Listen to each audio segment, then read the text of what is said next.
Bonjour à tous, j'espère que vous allez bien, ici Dinoraptor pour cette nouvelle vidéo. Désolé pour le bug de la vidéo d'avant parce que je devais vous parler des... Je commençais à vous mettre en place le cas du type électrique.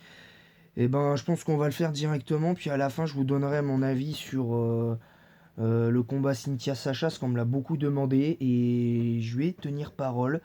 Je vais vous donner mon avis sur ça et pourquoi le combat. Je vous donnerai mon avis pourquoi sur ce combat-là, Cynthia versus Sacha, il fait partie pour moi largement du top 10 des meilleurs combats de tout l'animé Pokémon. Alors on va commencer assez doucement, hein, évidemment, avec le type électrique. Évidemment, vous le savez, le type électrique n'a pas toujours été très très bien représenté à l'époque, hein, surtout en première génération. Parce que les seuls Pokémon de type électrique qu'on avait, c'était Elector, Magnéti, Magnéton, Voltali. Il y avait qui d'autre en type électrique? T'avais Pikachu et Raichu. Ouais, t'avais Voltorb et Electrode. Voilà, t'avais pas. Ouais, t'avais pas grand chose, quoi. T'avais pas grand chose, en fait. C'était pas vraiment oufissime à l'époque. Donc, on va commencer directement et on va parler de. Je vais commencer par Voltali. Alors pourquoi Voltali et pas Elector? Parce qu'en fait, Elector, il a été marquant tout de suite par sa puissance en stratégie. Mais Voltali l'a pour moi été également. Et, euh, et Voltali, en fait, pour moi, il était aussi fort qu'Elector, en fait.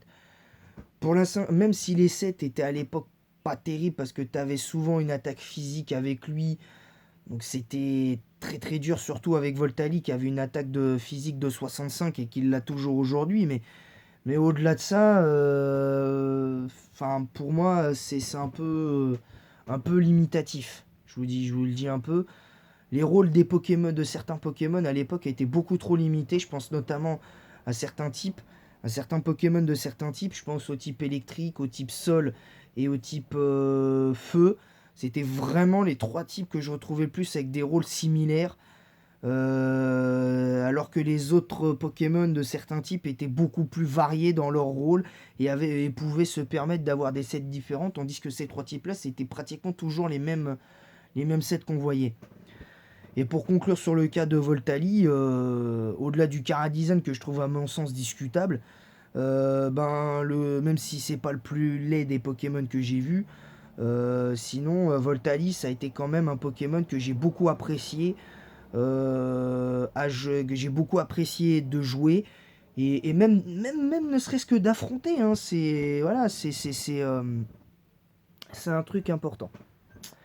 En deuxième génération, certains ne seront pas forcément, certains ne seront pas forcément d'accord avec moi, mais je vais parler d'un autre type électrique que beaucoup, à mon sens, oublient. Je trouve, hein, bon après chacun son opinion et tout. Sur le cas de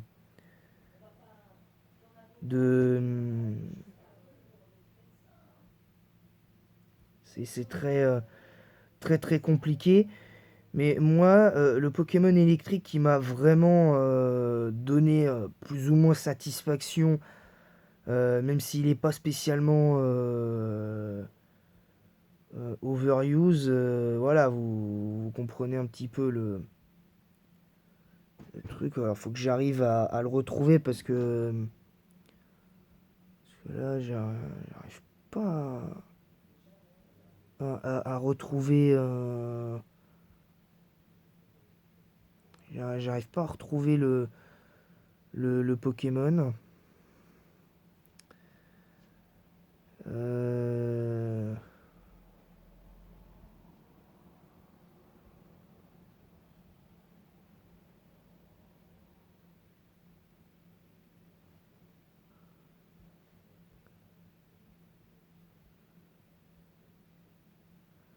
Alors voilà, ça y est. Magnéton. Alors Magnéton, pourquoi? Parce que Magnéton, double type électrique acier avec seulement une faiblesse sol, feu et combat. Alors quand même des faiblesses qui sont quand même assez gênantes, mais quand tu connais la puissance du type acier, tu avais toujours dans les teams une équipe équilibrée en deuxième génération, parce que ça je veux bien le reconnaître que la 2G, les teams étaient beaucoup plus fun à jouer, parce que pour les Pokémon qui avaient des faiblesses sol, feu, combat, bah, tu avais toujours le coverage adéquat pour contrer les trois faiblesses communes à Magnéton. Parce que pour le type sol, tu pouvais le contrer avec un type eau ou plante. Pour le type la faiblesse au type combat, tu pouvais le contrer avec un type vol ou psy. Voilà, donc tu avais quand même de quoi faire. Et pour le type feu, tu pouvais le contrer avec un type roche, sol et eau. Donc c'était quand même assez cool Magnéton, je trouve, à jouer à l'époque, même si d'un certain côté, ma Magnéton c'était vraiment un cas particulier pour lui, quoi. C'était vraiment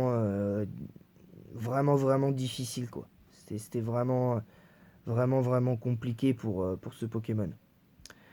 En troisième génération, en troisième génération, c'est pas tout à fait pareil parce que le type électrique concrètement est, à mon sens, de moins en moins bien représenté concrètement, je trouve. Et très franchement, les Pokémon électriques qui sont le mieux représentés, il y en a très peu, hein, concrètement, parce que à part les Pokémon du style Elector, Voltali et tout ça, pour moi, celui qui représente pour moi en troisième génération la quintessence du type électrique, c'est Raikou. Alors Raikou en troisième génération, alors il est pas, je vous l'accorde, il est pas overuse, j'en conviens. Mais pour moi, Raikou, c'est celui que j'ai le plus apprécié à affronter et à jouer en troisième génération. Contrairement à des Pokémon comme Elector, que j'ai adoré jouer, et Voltali notamment, mais que j'ai détesté à affronter parce que c'était des Pokémon qui étaient vraiment infernales à, à affronter, mais vraiment infernales. Et je rencontrais souvent des joueurs à l'époque en cartouche à l'époque qui étaient vraiment compliqués, qui étaient vraiment compliqués, je trouve, à l'époque à ce niveau-là. Et je trouve ça, enfin, moi personnellement, je trouve ça mais aberrant, que Raikou ait pas eu plus d'importance que ça, parce que je trouve que le fait d'avoir mis plus en avant Suicune au fil des générations, je vous cache pas que ça m'a un petit peu saoulé. Enfin, agacé, on va dire. En quatrième génération, euh,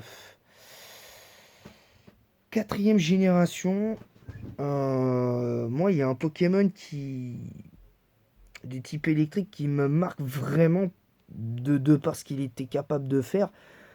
C'est Magnézone. Alors, Magnézone, alors, il y en a qui vont dire, ouais, mais t'aurais pu prendre d'autres Pokémon électriques en exemple et tout. Et vous auriez raison. Dans l'espace commentaire, vous auriez raison. Mais soyez respectueux, sinon commentaire signalé, commentaire supprimé et chaîne YouTube signalée. Je vous le dis, hein. Attention. Enfin, il y aura un signalement du commentaire et de la chaîne YouTube avant la suppression. Voilà. C'est les règles de ma chaîne. Magnézone, pourquoi? Parce que Magnézone, franchement, c'est un Pokémon que j'ai adoré affronter et jouer. Et il m'a souvent sauvé la mise et il m'a jamais déçu en aventure, Magnézone. Franchement, à l'époque de Diamant, Perle, Platine, il m'a vraiment jamais déçu. La seule fois où il aurait pu me décevoir, c'est quand j'ai commencé Perle Scintillante au début. J'avais commencé à le jouer, puis bon, c'était malheureusement pas ça. Ça a été un jour sans, on va dire, pour moi avec Magnézone, mais bon, voilà. Bref, ça a été, ça en a été là. Alors moi, pour le coup, Magnézone, pour conclure sur son cas, je trouve que Magnézone, il m'a beaucoup plus marqué à l'époque où je jouais sur Diamant Pearl Platine et Urgold Soul Silver. Et très franchement, il avait de sacrées qualités. Très sincèrement, il a de très bonnes qualités. Ensuite, au niveau du type électrique en cinquième génération, bah là c'est un peu plus dur parce qu'il y a quand même des Pokémon qui poussent. On m'a dit ouais, t'aurais pu prendre Motisma Lavache, tu pourrais prendre d'autres en exemple d'autres Pokémon électriques. Mais moi je vais vous parler de Fulguris Therian. Fulguris Therian, ça a été une véritable surprise ce Pokémon. Alors même si je trouve qu'aujourd'hui ce Pokémon est un peu tombé dans l'oubli en overuse dans certaines générations, bah, je trouve que Fulguris est franchement un Pokémon qui m'a beaucoup plus marqué de par le fait qu'il absorbe Volt, mais surtout le fait qu'il ait de quoi être joué quand même plus ou moins physique et aussi sur le spécial, mais avec une attaque spéciale de 145 quand même, une vitesse de 101 qui est quand même pas négligeable non plus, un move pool qui est plus que bon vu que c'est un légendaire, ben quand même, voilà. Alors normalement j'avais dit que je citerais pas certains légendaires, mais c'est les légendaires du tiers Uber, parce qu'il faut quand même pas non plus... voilà, parce que si on part par là, tous les Pokémon de type électrique qui sont dans le tiers Uber sont meilleurs. On peut prendre presque certains Pokémon de type électrique du tiers Uber, hein, ça n'aurait aucun sens, je vous le dis. En sixième génération, pour moi, le type électrique vraiment pas fou. Vraiment pas fou en sixième génération, parce qu'il y a eu beaucoup plus de Pokémon seuls qui venaient faire le vilain, je trouve, à ce niveau-là. Et pour moi, celui qui m'a marqué, parce qu'on m'a demandé entre trois Pokémon, Megavolt, Mega Sprint et Motisma Chaleur. Ben, je vais parler de Mega Sprint parce qu'en fait, Mega Sprint, en fait, j'avais un petit peu oublié Mega Sprint parce que j'avais fait avec une autre personne tout à l'heure en avant-première les Pokémon que je voulais citer. Et notamment si j'avais cité un autre Pokémon, mais j'avais pas pensé à Mega Sprint parce que Mega Sprint c'était quand même quelque chose parce que il a une faiblesse certes qu'au type sol, mais il a quand même un bulk je trouve plus qu'intéressant, en plus 70 80 80 avec le talent intimidation en méga en plus, donc c'est pour handicaper les Pokémon physiques, c'était plus que bon. En plus, il avait accès à lance-flamme, donc il pouvait doublement les handicaper, hein, les Pokémon de type électrique, enfin les Pokémon physiques du jeu, tous les Pokémon physiques du jeu. Il était capable quand même de rivaliser avec Mega Metalos, donc c'était quand même un des rares qui pouvait à l'époque de la CG rivaliser avec Mega Metalos, mais franchement il y avait quelque chose quand même à faire chez ce Pokémon. Alors vous étonnez pas si je suis très rapide sur ces Pokémon là, c'est parce que comme je devais le faire hier, je tiens à être rapide notamment. Ensuite, le Pokémon principal pour moi de la de la septième génération. Là, par contre, on va être dans le vif du sujet. Ça va être Tocorico. Parce que j'ai hésité à mettre Tocorico en huitième génération avec Motisma laveuse. Bah, en fait, pour moi, c'est plus Tocorico finalement, parce que Tocorico, il a marqué vraiment au fer rouge la stratégie en septième génération. Alors, moi, je trouve que ses stats offensives sont pas adaptées à ce qu'il est capable de faire. C'est le seul défaut. Parce que moi, je le vois plus souvent jouer spécial que physique et tout ça. Et même s'il a des attaques physiques et tout, voilà, il y a quand même... C'est quand même très difficile. Et quand je vois certains sets proposés sur certains sites, hein, j'ai regardé hier, voilà, c'est dur. Le seul que je plaide coupable où j'ai pas regardé, c'est pour Motis Malaveuse qui sera présent pour la 8e génération, voilà, pour le teasing. Mais voilà, c'est autre chose. Voilà. Donc maintenant pour la 8e génération, pour l'instant pour le côté électrique de la 8G, on verra, de la 9G on verra, parce qu'après je ferai un autre top, mais cette fois pour la 9e génération, pour vous dire clairement quel sera le meilleur Pokémon, mais il faudra attendre que le jeu soit peut-être potentiellement complet, parce qu'on ne sait pas s'il y aura ça. Alors, oui, enfin si, j'aurais pu vous parler de Motisma Laveuse en 8e génération, mais on sait qu'il y a Tokorico, il y a quand même beaucoup de choses qui changent. Il y a Zeraora, il y a d'autres, il y a Regiliki notamment. Euh,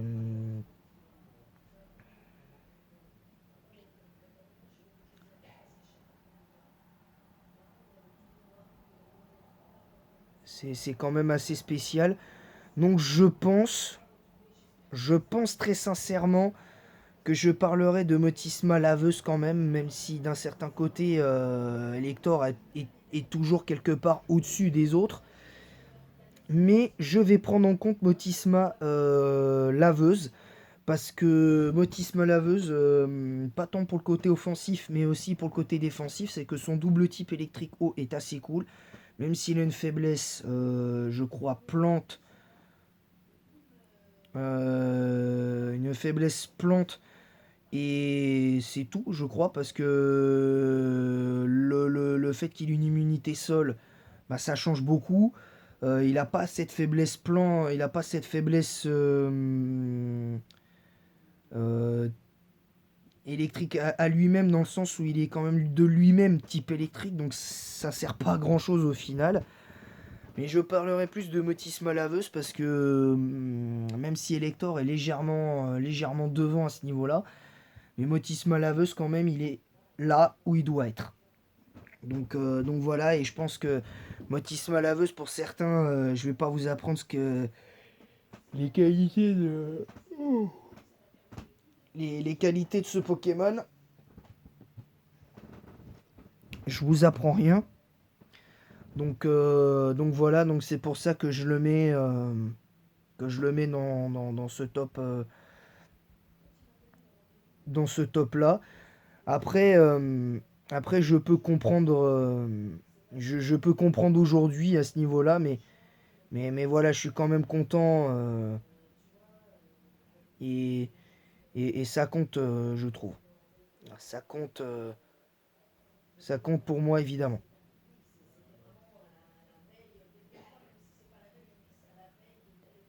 C'est important, je trouve. C'est c'est compliqué, je trouve, à ce niveau-là. Donc voilà. Donc voilà, donc j'espère que ce 10e épisode de Top Pokémon, des meilleurs Pokémon en stratégie, par type selon mon vécu, vous aura plu. On va terminer cette vidéo par un avis pour vous dire si pour moi le combat Cynthia vs Sacha dans l'animé de 8e génération mérite d'être entre le top 10 et le top 20. Oui, oui, oui, oui et oui. Et largement même. En revanche, les gens qui disent qu'ils ne méritent pas d'être dans le top 10, ce combat-là, malgré tout, c'est que vous n'avez pas compris l'animé Pokémon, vous n'avez pas compris ce que c'est, ce qu'essaye de nous transmettre l'animé Pokémon, et ce que la licence Pokémon en général veut nous transmettre. Ça, visiblement, vous l'avez pas trop compris. Bon, à la limite, c'est pas très grave, ça arrive, chacun est libre d'avoir son avis.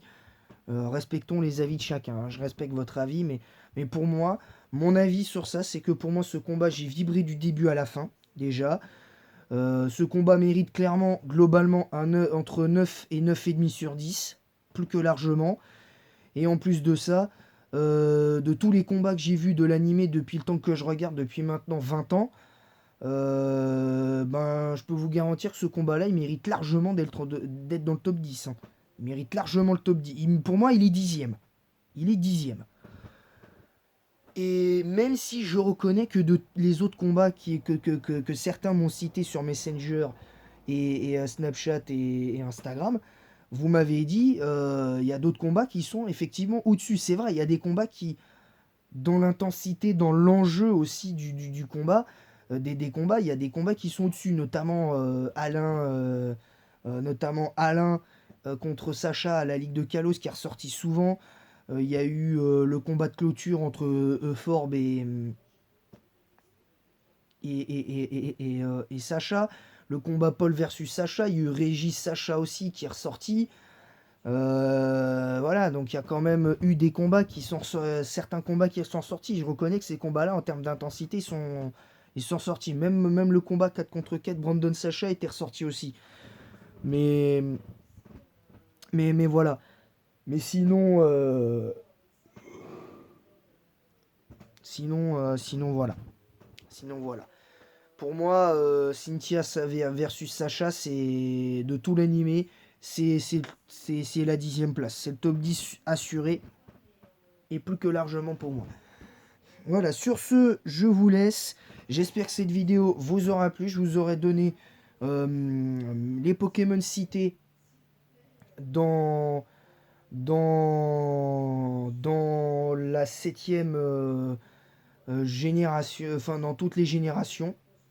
J'aurais pu éventuellement parler d'Elector parce que j'avais cité Elector dans une avant-première avec une personne avec qui je discutais avant de faire cette vidéo-là.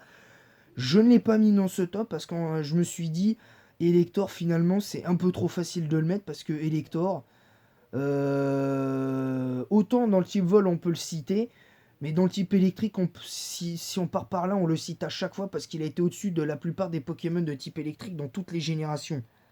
Donc sinon, ça, voilà, c'est clairement ça, hein, on va pas se mentir.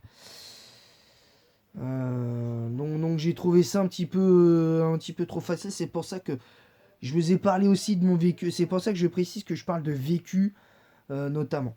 Voilà. Voilà, c'est tout pour moi. J'espère que cette vidéo vous aura plu. Donc évidemment, la reprise des Let's Play, donc ce sera pas pour tout de suite évidemment. Hein, on est jeudi. On reprendra Pokémon Crystal dimanche.